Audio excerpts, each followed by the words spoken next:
Bienvenue to Bonjour Paris Live. Our online event series, free for Bonjour Paris members, offers expert lectures, discovery talks, and conversations about la vie française. In between your trips to France, we're here to inspire you. Bonjour Paris has been online since 1995, almost as old as the internet itself. Our website is packed with interesting articles about the culture and history of Paris. And now, thanks to the support of our growing membership base, we're able to showcase new offerings like video and online talks. For details about all the benefits of Bonjour Paris membership, visit our membership page on our website. Enjoy today's presentation and à bientôt!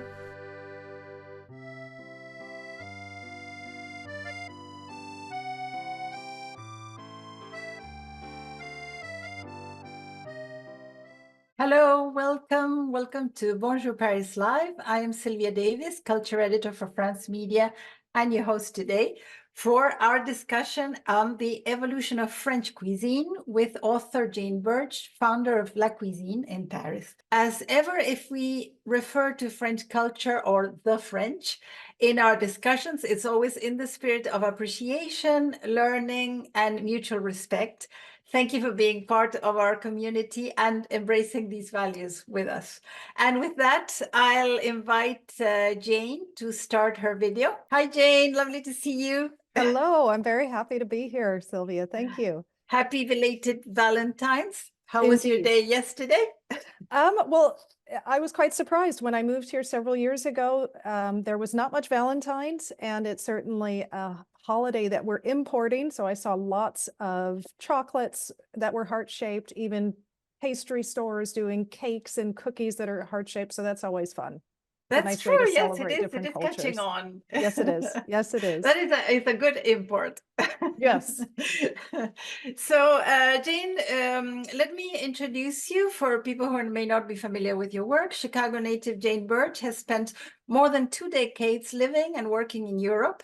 In 2009, she started La Cuisine Paris, which has become the largest non-professional culinary school in France, with people coming from all over the world to brush up their cooking skills in English. She holds a BA in English, an MA in Labor and Industrial Relations from the University of Illinois, and an executive MA from the French Business School in INSEAD. Jane has just recently published her new book, The French Ingredient, which is now available to pre-order. And you can find out more about the book, about La Cuisine, and about Jane's work on lacuisineparis.com. And do we have a date for release of the book, Jane? It's coming out April 9th. April 9th, perfect. Yes, less than 60 days. I hit. Amazon reminded me of such, so that's enough to give you a bit of trepidation. How exciting. I'm really looking forward to it. So with that, all yours. Okay, so let me share my screen. No peeking until I get myself set up, please, because I have some fun things that I want us to do together as much as we can. Oh, great. So listen, I'm so excited to be with all of you today. And I wish we were together in a room having wine, because what a wonderful thing to discuss our love of food. And a couple of nights ago, I was at a dinner party with some colleagues who are fairly well known in the food world, one American, one French. And I threw my shoulders back and I said, I am so excited. I'm giving a presentation about food in France and a historical walkthrough. And the room fell silent. And they said, well, how long do you have to talk? That's true. So it's such a big subject. It's such a vast subject. And we know that history is imperfect. It's somebody's view on what they recounted at a certain period of time. I don't ever want to leave anyone out of that view. I just have information that I've picked up and then my experience.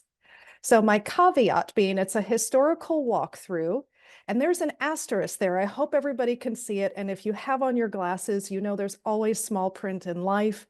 The caveat is, if you look to the bottom, this is Food in France, a historical walkthrough, according to Jane. So please keep that spirit in mind as I get into it.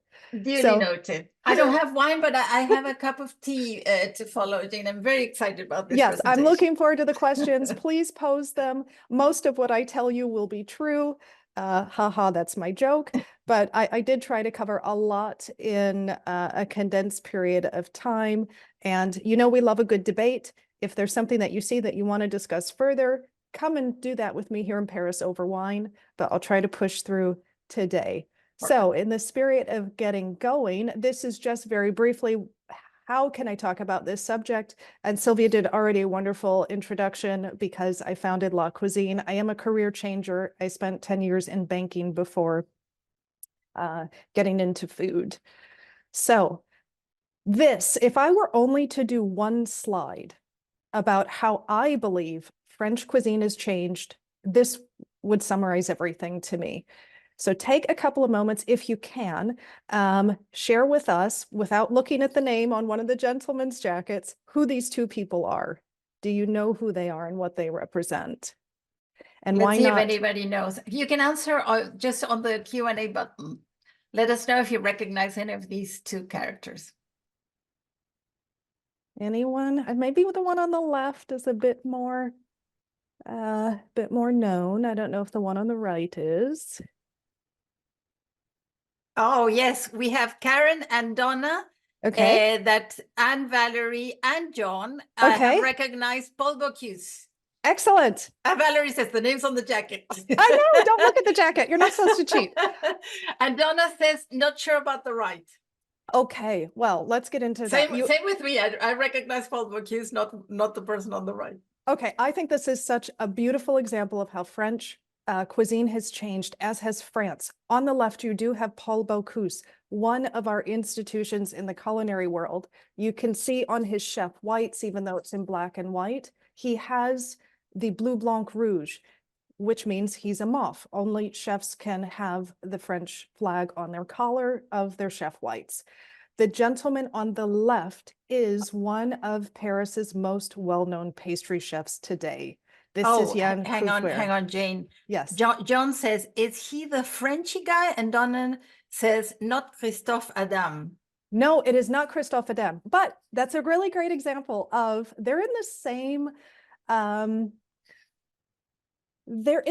school of the new exciting pastry chefs and cuisine chefs that are changing how we see food today. So Jan Couvreur is a pastry chef. He's got about 4 shops. I think he's moved internationally. One of the shops that I know well is on Rue de Rosier. And I know it really well when you hear him coming down the street on his hog. Those in the Harley Davidson world, I'm trying to speak your language. He does have a Harley, and that's very exciting. But look at how different these two characters are. And beyond food, what a wonderful reminder that we can hold space for 2 different approaches, 2 different views, 2 different beliefs, and they can live simultaneously. I think that's quite beautiful. That is a great example. And just to jump in, because John mentioned, is he the Frenchy guy? And that would, I think we are referring to Frenchy to go, who is the chef Gregory Marchand. Right. No, this is not. Gregory Marchand, certainly also a great example of modern, another great example. So let me go to my next slide. Does anybody know who this is?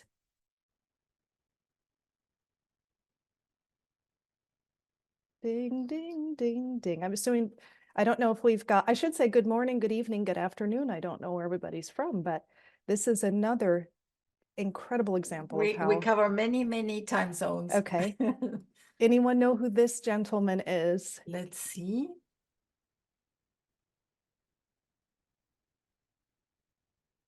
No one? Dallas Cowboy fan. Okay. John. Okay, John, maybe you know something I don't know. And Donna says, no.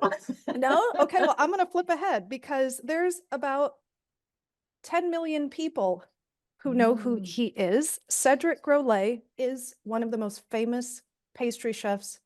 Not one of, he is the most famous pastry chef in the world. Close to 10 million followers on Instagram. He has really changed the pastry scene. And in my humble opinion, Cedric is the first time that we've seen a pastry chef lead French cuisine versus a cuisine chef. Of course, we have Alain Ducasse. Of course, we have those institutions, but this is the first time I have seen a pastry chef in France really out front, and many times in front of a major brand. He used to work for the Maurice Hotel, and it was their pastry chef, and then it became Cedric Grolet at the Maurice. I hadn't seen that before him. He's doing amazing work and he is world known. So again, another great example of how the pastry world and the food world in France has changed. Does not look like your typical Paul Bocuse. Donna said his Insta is so good. It It's does look incredible. delicious. It's incredible. So he has major people, actors and actresses that want to come on to his feed to make pastries with him. So if you're on Instagram, go peek around. It's really fun. And it's, again, nice to see how creative and what an incredible guy. He does have a store near Opera on Avenue d'Opera. You cannot miss it. The line starts well before the store opens and it goes down the street. You can't pass it. So that's, if I were to just do a presentation and stop it, that's kind of where I would stop. But let's get in a bit more. So where have we come from? Again, my humble opinion of where we've come from, and I think of one person in particular in French history that I believe was the original food lover, the original foodie. Any ideas? And if you don't want to share it, just kind of put it in your mind. Who comes to mind? A hint, you got to go a few years back. We have Diane with Catherine de Medici. Okay, very good. And Adrienne says Julia Child. Excellent. And Donna says Escoffier. Okay. And Margaret says Brillat-Savarin. Okay. And Valerie says Carême. Wow, look at all these. Great. John also L'Escoffier. I was like, where's John? I know John's going to, where's John? I know he's got a comment for us. L'Escoffier. Okay. And Joanne Waverly Root. Okay, well. So as you see, oh, and André also Carême. Okay, excellent. My goodness, I've got a super crowd. So the world according to Jane. We know who this gentleman is. He built what he called a modest hunting lodge in Versailles. Louis XIV. Why do I say that? Why do I say that? When you get off of the train going to Versailles and you go right with the 50,000 people that go to see the castle, you may see one or two going left because they will be walking towards something called the Potager du Roi. And I've got a little picture on the bottom right, but let me get a little closer in and you'll understand why I think he is one of the kings of gastronomy. For Louis's 40th birthday, he had the Potager du Roi created. And he had it created by the gentleman that is in the bottom left called Jean-Baptiste Le Quintinet. He was like a mad scientist. He was not really a gardener. I think he started out in more in legal, but he became fascinated with gardening, as did Louis. So if you look at the picture in the center, you see Le Potager du Roi. That's actually a book that comes from the potager. You see this beautiful form of a tree. And you can see some in the background on the picture just right behind it. This is a technique that Jean-Baptiste came up with. We credit him for inventing the pruner because in his time, in experimenting with the garden, he started to realize if I manipulate the shapes of trees in a not just aesthetic way, but I'm manipulating them so that they get the best sun at the right times of day, they will produce the best fruit. So he did all sorts of things in this garden. Apparently, from what I have seen, there was commentary that things that grew in the ground were potentially at some point considered evil, who knows. But out of this garden, some of the wonderful things that Louis XIV was quite happy about, and he talked about in his writing, his peas. He was obsessed with how beautiful his green peas were, apparently. Orange carrots came out of this garden. Strawberries, we have some of the first greenhouses, thanks to Le Quintanet, because he was experimenting. Coffee, that came more apparently under Louis XV. But this to me is the start of where gastronomy started in France. Because what does everybody want to do? They want to eat what the king is eating, because isn't that so à la mode, as we say, which is a funny term for any of my French speakers on.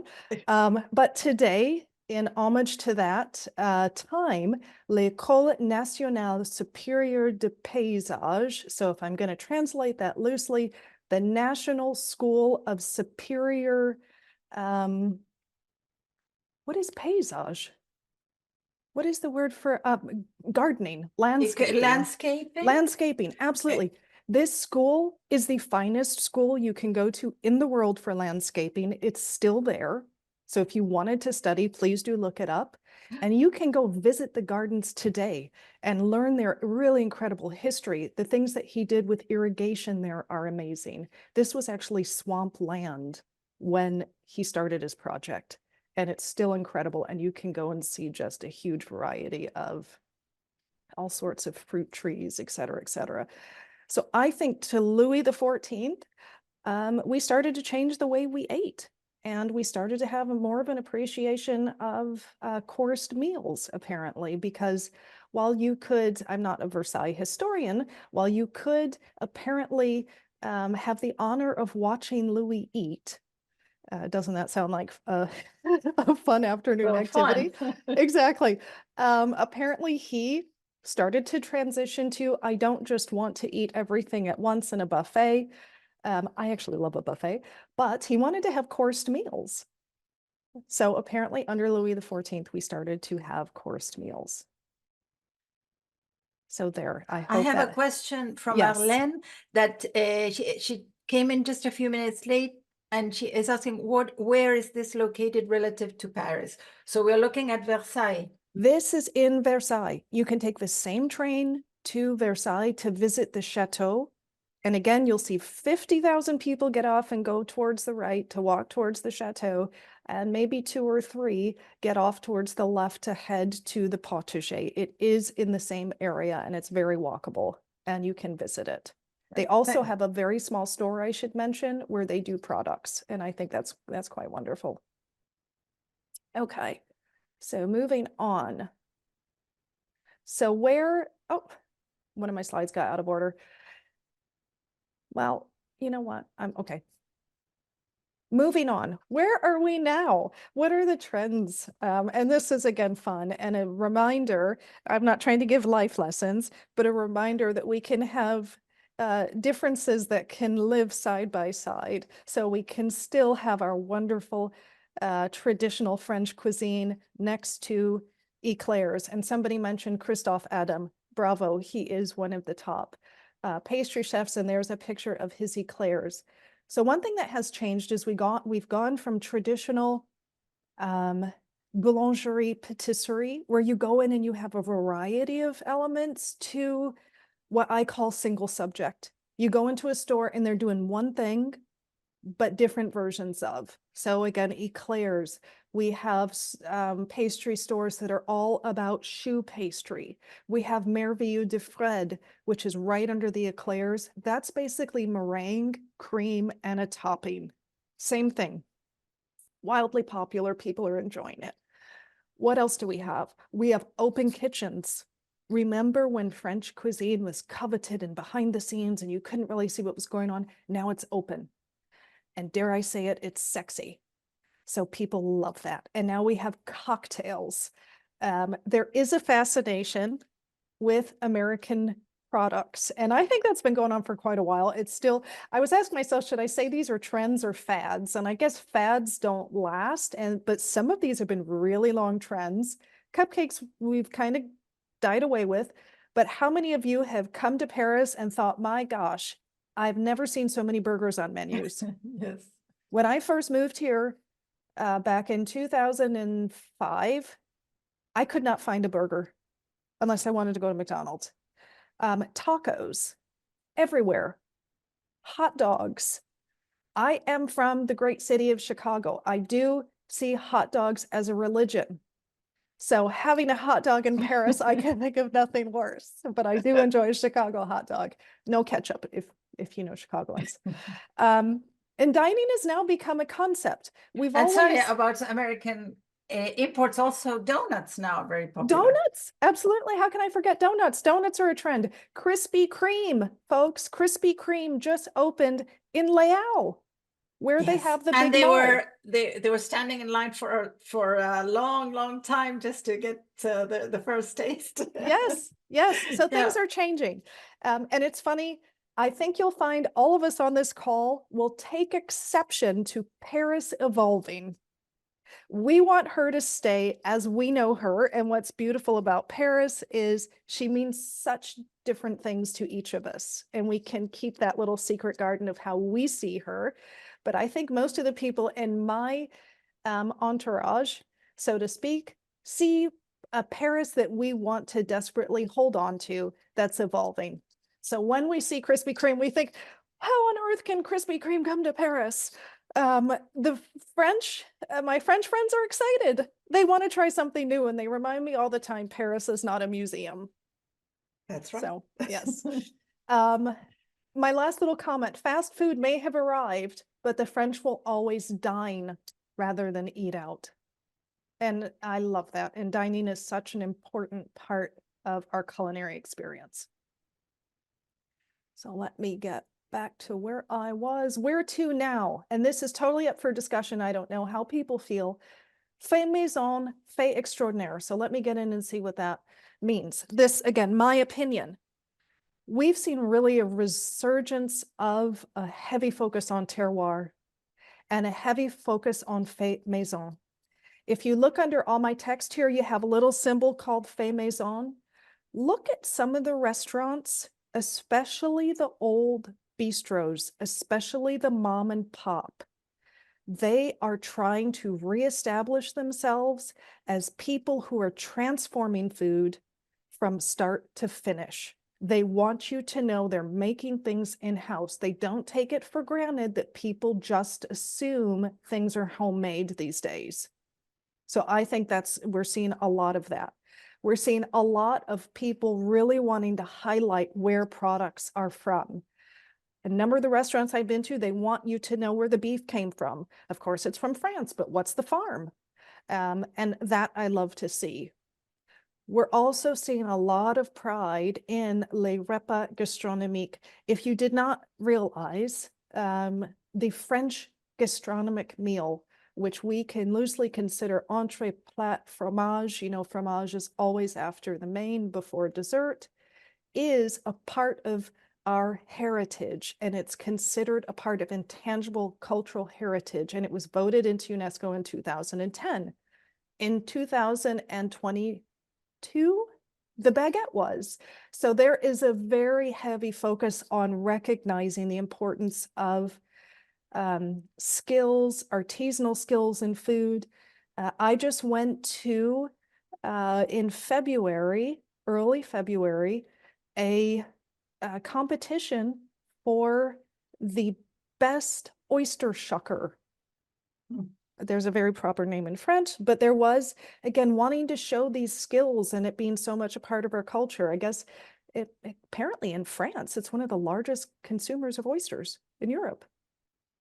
I'm not surprised, but I didn't know that. So these are some of the things that I see, and I don't know what all of you see when you're dining, and I'd love to discuss that with you at some point. So that's my little walkthrough of where I think food has changed and evolved. So I've crammed probably about 400 years of view into where we are now. Is there anything, I do have a couple of fun slides that because I thought, well, I have to give you something, again, according to the world of Jane. I'm not a cheese expert. I know you have already seen the cheese queen, Emily Monaco, in one of the wonderful programs that Bonjour Paris puts together for you. Yes, it was so much fun. She was with Yes. us. Emily was with us in November, and everybody can watch it again on the video hub on the website bonjourparis.com. yeah, it was a lot of fun. She prepared a lovely cheese board. Oh, fabulous. Well, so I've got a little thing I'd love to share with you, if you're still with me. And I want to just leave time for questions. So I hope I've given you absolutely. lots. I don't know if you can see, but we have thumbs up and hearts going. So Excellent. Okay, good. I haven't lost you yet. Okay, super. So cheese boards. We get so excited about cheese and then we get intimidated with it. So if somebody asks me, how do I build a fabulous plateau de fromage? The first thing I say is speak to your fromagère. They will love to help you. They are artisans in their heart. They'll love to advise you. So you'll want to tell them when you're eating it. You want to tell them how strong you like it. They'll advise you what's in season. They'll tell you how to enjoy it. I tend to like a variety of milks. I love colors. I love shapes. I think that makes it interesting. And of course, I never like to get precious about food. I think one of our strongest ways to connect is through food, and we don't use that to make people feel on the outside of it. And I know how you do things is so very important, but the focus is do what you like and use this opportunity to taste different things. Naturally, you want to taste something mild before you go on to strong. So that's the only guidance I'm going to give you, because other than that, the point is to experience. And isn't life better when you can experience things?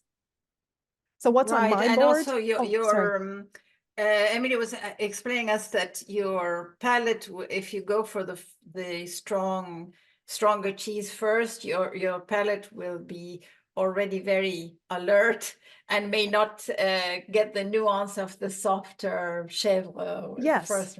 Yes. Well, think about it in terms of, if you're listening, if you're standing next to a speaker that's very loud listening to music, it's going to be very hard for you to hear a quiet conversation thereafter.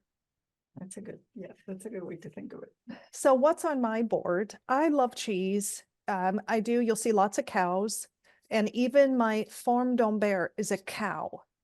But if you do not love blue, please, please, please try forme d'Ambert. I find when people don't love blue, it's because they've had Roquefort, which is sheep. And it can be a bit sticky. It kind of fights at you sometimes, and that can be difficult for people. But try that. And again, you'll see here, there are different colors. Mimolette is orange. My blue has got some nice colors. The rest of it, they're a bit pale, but that's okay. And Comté, of course, you can order it by how you like it aged. That's one of the cheeses. It is very clear to see a difference in the aging process. So that's what's on my board, and I'd love to see what's on yours. Maybe you'll come and have that with me here in Paris. I think your board looks fantastic. And then I thought, well, okay, I'm from a cooking school, so I don't do recipes. Everybody should know I'm not a chef intentionally, but I do love to cook. And so if I'm to give you a recipe, because you might be thinking, how on earth is she going to sit there and not give us something? I have Mont d'Or here, Mont d'Or chaude. It's still the season, even though it's so warm in Paris today. It's shocking. Mont d'Or chaude is a wonderful seasonal cheese that I love to cook. And so my recipes, as you'll see, are as I like, when I like. When I say healthy splash of wine, I do mean healthy splash of wine as much as I want, but it's a very easy recipe. And you stick your garlic in, you splash it with wine, heat it in an oven.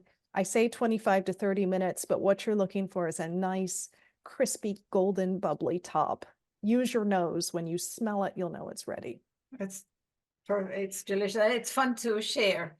It's such a convivial, wonderful dish. Yeah. In fact, because I try to keep an eye on the media, especially food in the US, I'm seeing lots of articles, and folks, you'll tell me, I'm seeing lots of articles on raclette.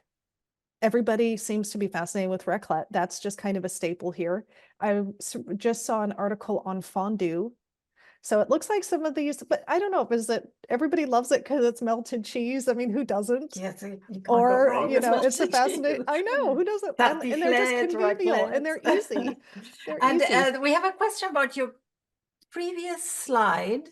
Would it be possible to show it again? There you go. Yes. Christina says, is the order you eat your cheese in from the mimolette to the osso? No, I'm sorry, it's not Christina. I just was listing what I like. What I like if I'm presenting a board, because that's a really awesome question, and I'll tell you why. I created this slide with the spirit of I am having a fromage board for friends that are coming over, and this is after my main course. Not everybody is going to take every single cheese. So this is more the spirit of I want to have a nice board that's very colorful, that hopefully will speak to everybody's palate. It's not a tasting order. Perfect. Okay.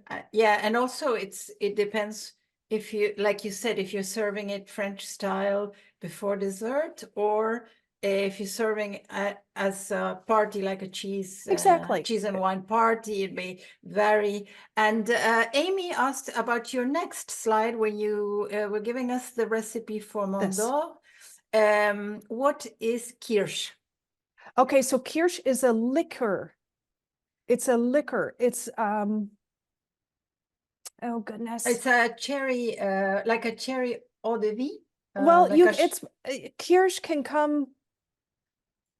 Oh, I don't know how to explain it. It is a liqueur, and it's a clear liqueur.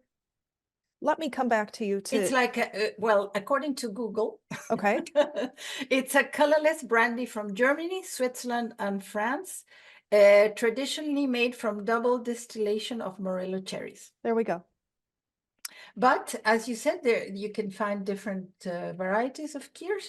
And could you use another clear brandy? Why not? Like So this is the beauty. Mirabelle Absolutely. This is the beauty of cuisine. This is why we must always be rebels and deviate as much as we Yes. can, not in driving or rules. I don't want that coming back on me. But in, recipes are guides. Start to experiment and have fun. You never know what you might find. So these are some of the things that I like. And Arlen says, I have a fondue pot that was given to me in 1962. Those are the best. Wow. Okay. Hang That is on to that incredible. one, Arlen. Yes. And Catherine says, I'm president of Le Grand Fromage and have a business card to go to Rungis. Any planned visits I could join in June? Thanks for this program. It's terrific. Oh, thank you. So listen, I have a card to go to Rungis. I've not gotten there in so long because it's difficult to get there, as you probably know. Rungis operates at 3:30, 4, 5 in the morning. I don't drive. I don't drive. So but this is something that's come up, and I'm so glad you posed the question. I am really looking at that, but I think best to try to do it with small private groups. Not many people want to see me at 4 a.m. So they have to be tolerant and ready to roll, and we have to get up early and get in a car. But maybe then we'll finally pull that I off. imagine it must be totally worth it. It is what has discouraged me as well, the early hours, but it must be totally worth it. Yes, I actually know a couple of buyers that work there, so I can arrange it. So maybe I am confessing to being lazy, but now you've given me the idea again. Let's see how this works. So one of my last slides, I wanted to share this with you because I get this all the time. What is my favorite restaurant? Oh yes. Oh, sorry. Yes. We have so many questions, Jane. Yes. Joanne asks, if there is a leftover Mont d'Or show? Okay. Hard to believe there would be. I agree. Joanne, that is a rare occurrence. Can it be reheated or baked again? Joanne, I've tried because I have fallen into that situation, and there's nothing. The only thing worse than a leftover Mont d'Or is a leftover Mont d'Or that you throw out, because then you feel bad about it. I've tried and I've not done it successfully to find a way to reheat it where it constitutes itself well. I find it breaks and gets oily. That's been my experience. But the message is, next time you just have to overstuff yourself. Yes, just this is your duty. This is no Mont d'Or left behind. No Mont d'Or gets left behind. So let me just go to this next slide, because I get this all the time. What is my favorite restaurant? and this is such a sensitive question to me, because I know that we live in a world where we have all, very wonderful, proficient colleagues that do reviews on restaurants. And I will tell you that my tastes are very different to yours. And what I love maybe is salty. What I love may be cooked differently than you. So I'm very hesitant to say what my favorite is, because our favorite is always what we love. When people ask me that, I will say, and I mean it, my favorite restaurant is the one that's on your corner. It's not written about in the New York Times. It's not got 500,000 people following it on Instagram. It's the mom and pop French Bistro du Coin that have been there for years, that we must support and put our arms around them even when things are changing. That is my favorite restaurant. And I hope you'll find it's yours. And I mean that sincerely. I agree. That's a very good. So I've got Very one good last choice. slide I have to show you. This is like the most painful slide to me, but exciting. So I'm not a chef. I never wanted to be. I started a business because I love to share food with people. And I think, my goodness, if there's one thing we all speak, it's food. So I did write a little memoir. It's coming out in April. And if you were ever interested, please do consider pre-ordering. I will tell you that's very, very, very important to budding authors such as me. Makes So a big difference. it Yes. absolutely does. And I didn't realize those are my next book is the things you need to know if you publish. Yes. Well, we're really looking forward to your book, and people can point their phone with their camera Yeah, I tried at that square QR code, and they'll take them directly to the site. I hope. Okay, that's the fanciest part of the presentation. And that one, I almost thought I got a lot of hair. I thought I was going to go bald trying to do that. That is a QR code because I was trying to make it easy for you. But below I put on our website, you can find a link to the book if you go to Amazon or Barnes and Noble. It's Yes, with all it the works. booksellers. I just tried it, Jane. Did you?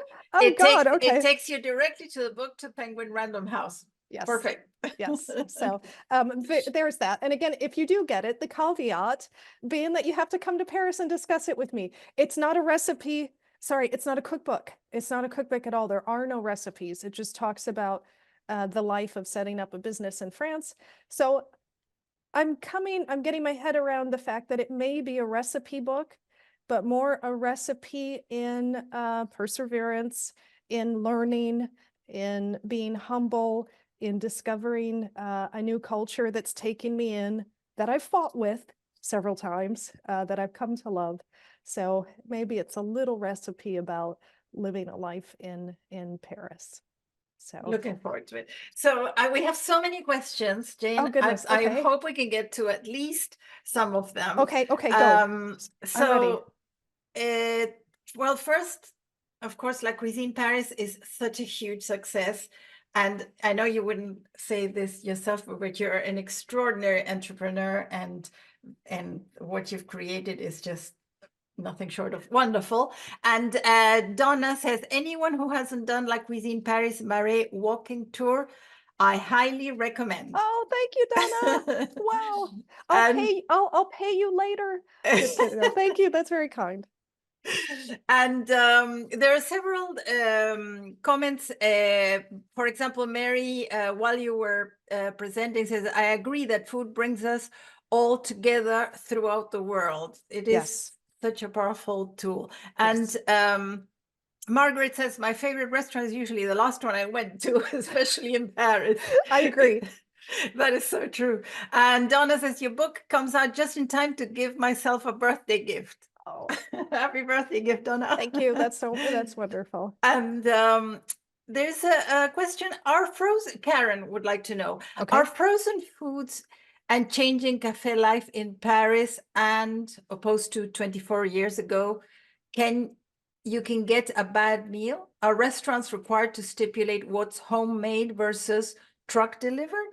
And actually, sorry to interrupt, but there is similar comment, because Donna says, wasn't there a recent revolution of sorts over fait maison, because a lot of places were cheating, but now it's a protected and verified mention? It is. It is. And, you know, this is such a loaded subject because most of these small restaurants have very few team members working with them. So to create an abundance of food that people may or may not come and dine on is a challenge. So I can see how restaurants have needed to find solutions so that they're not wasting, so that their one chef is not producing thousands of items. So I feel like us as consumers, and I must say it, have often also put them in that situation because we've not been servicing them as much as we should, which is why please do support your local restaurants. If you're there dining and they know that they can count on diners, they're less likely to buy a bag of béarnaise because they know they're not going to have wastage. So I don't want to point fingers, but you're quite right. There are restaurants who are trying to really say, look, we're here, we're doing this, please support us. But it's all a cycle. If we don't support one another, we put our colleagues in situations where sometimes they have to turn to that. Exactly. So you vote with your feet and your wallet. Absolutely. For what you want to Absolutely. see again, right? Yes. So Donna and Amy says, I just pre-ordered the book and I'm visiting Paris in May. Yes. Well, Amy, you'll have to come by and see me, please. And Donna says, book ordered. Oh, goodness. So we have lots more questions. Judy would like to know if you offer a wine and cheese pairing anywhere in Paris. Okay, you know what, Judy? We used to, COVID changed a lot for us. I scaled back a lot, and obviously we made it through that. I will be bringing back wine and cheese. I just haven't figured it out yet. But there are lots of, you know, we've got lots of colleagues in the market that do wine and cheese classes. Emily Monaco, I believe, does wine and cheese. But if I do, you know, please keep in touch and I'll let you know, and I'd love to have you. That about the American food and the cultural exchange that you mentioned. John says Picard has finally arrived in the US in the form of wild fork. So it goes both ways. Okay, well, I'll tell you what, I don't know if any of you have had Picard. One, it's a fascinating store. The first time I discovered it, I thought, what the heck is going on in there? I just saw all of these top halves of people moving around in a labyrinth. And it was hard to, oh.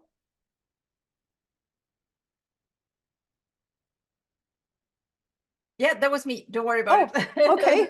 Yes. So I saw all these top halves floating around because all the storage casing is on the bottom. They do really good stuff. Picard has some very really interesting products. Yes. So I hope your quality there in the US is good as well. And Arlene says, thank you very much for the cheese board. And we're running out of time, but Donna says, and Arlene also, they don't like to eat American foods. Those American foods we were mentioning here at home. I wouldn't eat them here or in Paris. I don't want to say I don't blame you, but yeah, it feels good. But Donna says the French do hamburgers better than us. Five Guys on the CE is pretty awesome. I don't know what the CE is in this case. I don't know, but I'm going to track it down, Donna. I love a hamburger once in a while. And then we have too many questions to get to, but oh, Champs-Élysées. Oh, the Champs-Élysées. Okay, super. Yes, of course. Now I know. Now I know. I feel like I'm in the know. The CE. Yes. Okay. So Mary says, thank you very much. Hope to see you in spring of 2005. And Mary says, I'm thinking this is related to the leftover Mont d'Or. Correct me if I'm wrong, Mary, but she says we mix it into cream soups. I like the way that sounds, Mary. I like your style. Idea. Okay, very good. So, well, thank you very much, Jane. This was wonderful. We run out of time. I can't believe that it was an hour. I know that just flew by. I hate to lose all of you, but hopefully next time here in Paris, thank you so much for joining. I wasn't sure I'd get folks, but I'm just so happy to have spent the time with you, and I wish we were in person. But oh, it was wonderful. And let me invite everybody to our next event on March 10th. Our favorite Parisian writer, Jeffrey Iverson, is going to show us around a virtual visit of Rue Oberkampf and how it went from this working class corridor into now a mecca for nightlife and hip restaurants. And of course, he'll share with us his favorite addresses as always. So we'll see you back here on Sunday, March 10th. So thanks again, Jane. And I don't know if you can see, but there's lots of thumbs up yeah, and I see them. hearts. Thank you, everyone. And thanks everybody for your lovely comments and for your lovely questions and participation. And we'll see you back here soon. And until then, from all of us at Bonjour Paris, merci et à bientôt. À bientôt.